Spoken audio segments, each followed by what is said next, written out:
Hello friends, welcome to literature fire channel. இன்றைக்கி நம்ம சேனலில் வெலாஸ் ஸ்டீவன்ஸ் எழுதின த எம்ப்ரரர் ஆஃப் ஐஸ்கிரீம் அப்படிங்கிற போயமை தான் பார்க்க போகிறோம். அதுக்கு முன்னாடி நம்ம சேனலில் சப்ஸ்கிரைப் பண்ணலைன்னா சப்ஸ்கிரைப் பண்ணிக்கோங்க. இப்போ போயமோட ஒரு குட்டி இன்ட்ரோ பார்த்துடலாம். த எம்ப்ரரர் ஆஃப் ஐஸ்கிரீம்ங்கிற போயம் எழுதினது வெலாஸ் ஸ்டீவன்ஸ். இதை 1922 பப்ளிஷ் பண்ணியிருக்காங்க. இந்த போயம் மூலயமா ரியாலிட்டிக்கும் இமேஜினேஷனுக்கும் இடையே இருக்க பெரிய டிஃப்ரென்ஸை நம்மளால் பார்க்க முடியும். இதில் போயட் நிறைய ஹியூமன் எக்ஸ்பீரியன்ஸஸையும் நிறைய யூனிக்கான தீம்ஸையும் கொடுத்துருப்பாரு. அது மட்டும் இல்லாமல் இந்த போயம்க்கு த எம்ப்ரரர் ஆஃப் ஐஸ்கிரீம்னு ஒரு யூனிக்கான டைட்டிலிங் கொடுத்துருக்காரு. அதுக்கு ஒரு ஸ்பெசிஃபிக் மீனிங்கும் கொடுத்துருக்காரு. என்னன்னு இந்த போயமில் பார்த்துடலாம். இப்போ போயட்டோட ஒரு குட்டி இன்ட்ரோ பார்த்தலாம். வெலாஸ் ஸ்டீவன்ஸ் ஒரு American poet, playwright and an essayist. Also he is known for his innovative and influential poetry style. இவரோட இன்ஃப்ளூயன்ஷியல் போய்ட்ரி ஸ்டைலுக்கும் இவரோட இன்னோவேட்டிவான வேர்ட்ஸ்க்கும் இவர் ரொம்பவே ஃபேமஸ். இவர் ரீடிங் பென்சில்வேனியா அப்படிங்கிற பிளேஸில் பிறந்திருக்காரு. அக்டோபர் 2, 1879 பிறந்திருக்காரு. இது யூஎஸில் இருக்குது. அது மட்டும் இல்லாமல் ஹார்வர்ட் யூனிவர்சிட்டியில் இவர் கிராஜுவேட்டும் ஆயிருக்காரு 1900. அப்புறம் இவர் ஜேர்னலிஸ்டாக ஒர்க் பண்ணியிருக்காரு. அது மட்டும் இல்லாமல் ஒரு இன்சூரன்ஸ் எக்ஸிக்யூட்டிவாகவும் ஒர்க் பண்ணியிருக்காரு. இவரோட மேஜர் ஒர்க்ஸ் என்னென்னா the emperor of ice cream 1922, the idea of order at Key West 1934, of modern poetry 1942, anecdote of the jar 1919. அது மட்டும் இல்லாமல் இவர் புலிட்சர் ப்ரைஸ் ஃபார் போயட்ரி 1955 வாங்கியிருக்காரு. American academy of arts and லெட்டர்ஸில் elect ஆகியிருக்காரு 1946. அது மட்டும் இல்லாமல் வெலாஸ் ஸ்டீவன்ஸை one of the most important American poets of 20th centuryன்னு சொல்கிறாங்க. இப்போ நம்ம போயம் என்னென்னு பார்த்துடலாம். The emperor of ice cream. இந்த போயமில் 2 ஸ்டான்சாஸ் இருக்குது. ஒவ்வொரு ஸ்டான்சாஸ்லேயும் 8 லைன்ஸ் இருக்குது.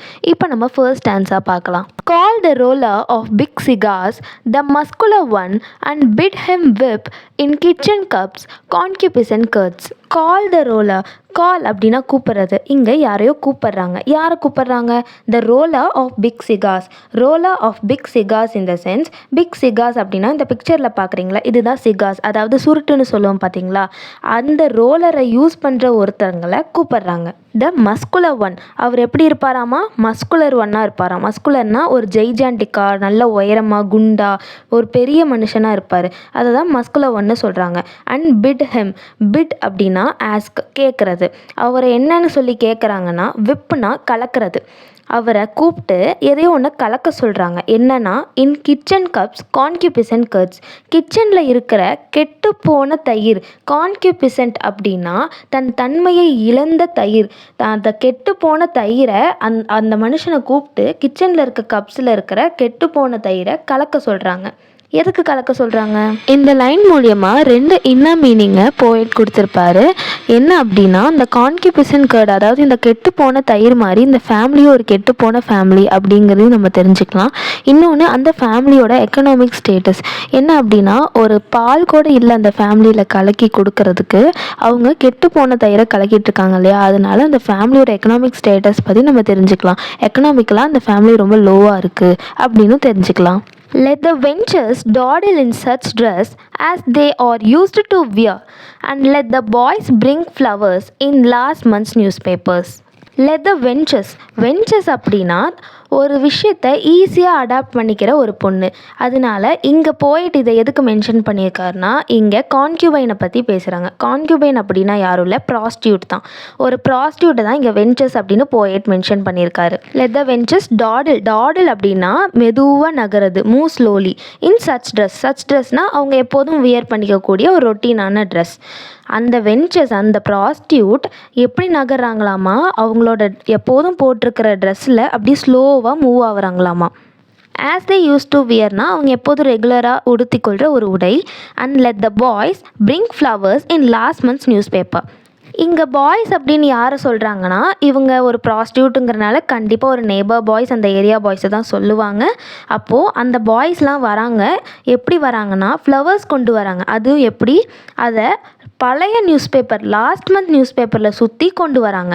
நம்ம முதல் லைனில் பார்த்தோம், ஒரு கெட்டுப்போன தயிரை கலக்க சொல்கிறாங்க. இதில் பார்த்தீங்கன்னா பாய்ஸ்லாம் ஃப்ளவர்ஸ் கொண்டு வராங்க. எதுக்கு இதெல்லாம் நடக்குது? நம்ம நெக்ஸ்ட் லைனில் பார்க்கலாம்.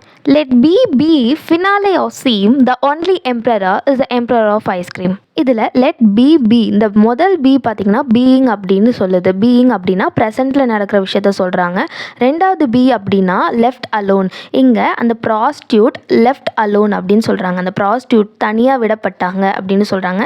ஃபினாலே ஆஃப் சீம் அப்படின்னா அவங்களோட இறுதியான கட்டம் தான் இது அப்படின்னு சொல்கிறாங்க. The only emperor is the emperor of ice cream. இந்த லைன் பார்த்திங்கன்னா இந்த போயமில் இருக்க 2 ஸ்டான்ஸாலையும் ரிப்பீட் ஆகும். அதாவது அந்த கப்லெட்டில் ரிப்பீட் ஆகும். ஏன் இந்த போயட் இந்த லைனை ரிப்பீட் பண்ணுறாரு, அது மட்டும் இல்லாமல் இந்த லைனை தான் நம்ம போயட் வந்து டைட்டிலாகவும் வச்சுருக்காரு. அது என்னன்னு நம்ம இந்த போயமோட எண்டில் பார்த்துடலாம். இப்போ அடுத்த ஸ்டான்ஸாக பார்க்கலாம். Take from the dresser of deal lacking the 3 glass knobs that sheet.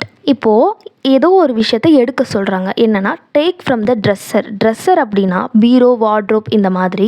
Of deal அப்படின்னா ஒரு லோ குவாலிட்டியான வுட்டு.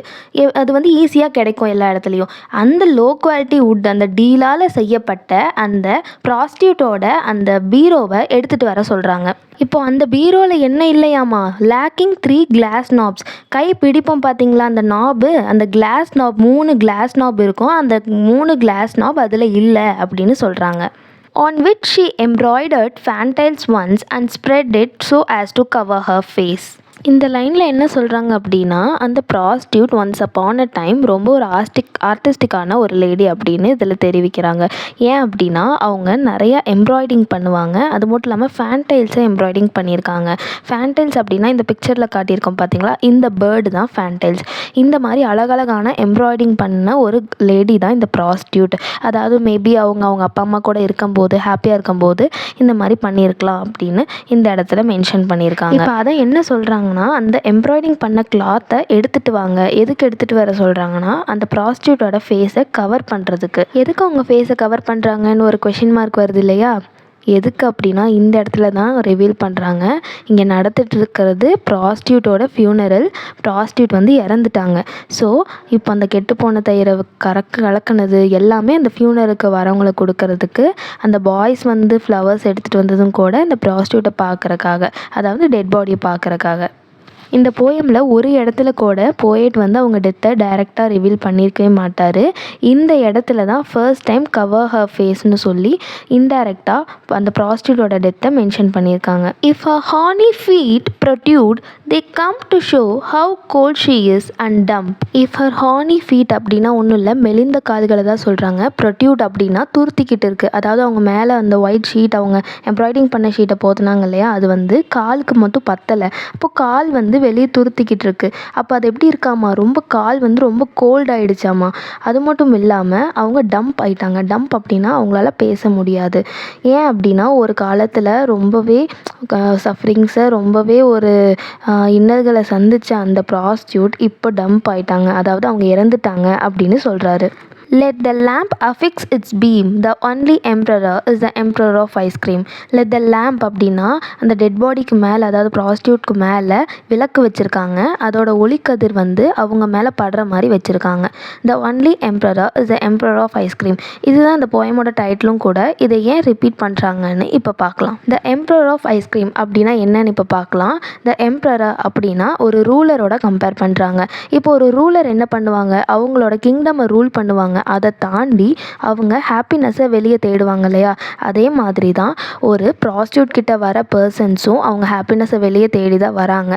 அது மாதிரி தான் ஒரு எம்ப்ரரோட அந்த ப்ராஸ்டியூட் கிட்ட வரவங்களை கம்பேர் பண்ணியிருக்காரு. ஆல்சோ ஐஸ்கிரீமை ப்ராஸ்டியூட்டோட கம்பேர் பண்ணியிருக்காரு. ஏன் அப்படின்னா இப்போ ice cream is a tasty dessert which we eat occasionally, இல்லைங்களா. அக்கேஷ்னலாக தானே சாப்பிடுவோம், தினமும் ரெகுலராக சாப்பிட மாட்டோம். அதே மாதிரி தான் ப்ராஸ்டியூட்டும். ஸோ அதனால தான் ஐஸ்கிரீமை ப்ராஸ்டியூட்டோடையும் எம்ப்ரரை ப்ராஸ்டியூட்டை தேடி வரவங்களோடையும் கம்பேர் பண்ணியிருக்காரு.